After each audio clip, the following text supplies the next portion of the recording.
మలి సర్కారోళ్ళు జనాలకు ఒక కొత్త ముచ్చటైతే చెప్పుకొచ్చిండ్రు. ఎన్నో ఏళ్ల ఎదురు చూపుల తర్వాత మొత్తం మీద మంత్రి ఉత్తమ్ కుమార్ రెడ్డి అధ్యక్షతన జరిగిన కేబినెట్ సబ్ కమిటీ సమావేశంలో తెలంగాణలో కొత్త రేషన్ కార్డు ఇవ్వాలనే నిర్ణయం అయితే తీసుకున్నారట. గంటల గంటలు మీటింగ్లలో ముచ్చట పెట్టిన తర్వాత రాష్ట్రంలో అర్హులందరికీ తెల్ల రేషన్ కార్డులు మంజూరు చేయాలని గ్రీన్ సిగ్నల్ అయితే ఇచ్చిండ్రు. తెల్ల రేషన్ కార్డు ఇయ్యాలంటే ఊర్లల్లా ఏడాదికి ఆదాయం 1,50,000 రూపాయలు, గట్లనే జమీన్ కూడా మాగానైతే 3.5 ఎకరాలు, సెల్క్ అయితే 7.5 ఎకరాలు ఉండాలనే నిర్ణయం అయితే తీసుకున్నారు. పట్టణ ప్రాంతాల్లో వార్షిక ఆదాయం 2 లక్షలు ఉండాలట. పాత కార్డుల జాగల కొత్త కార్డులు కూడా ఇవ్వాలని, అది కూడా స్వైపింగ్ మోడల్లో ఉండాలనే నిర్ణయం తీసుకున్నారు.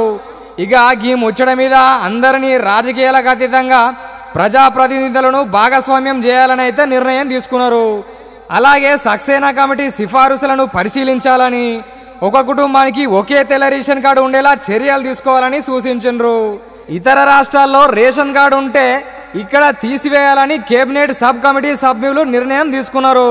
మొత్తం మీద పోయిన సర్కారు చెప్పినట్టు మాటలు చెప్పుకుంటా ఏండ్లు గడుపుతారా, లేకపోతే మాట మీద మెసలకుంటా గట్టిగా నిలబడి కొత్త రేషన్ కార్డులు ఇస్తారా చూడాలి మరి.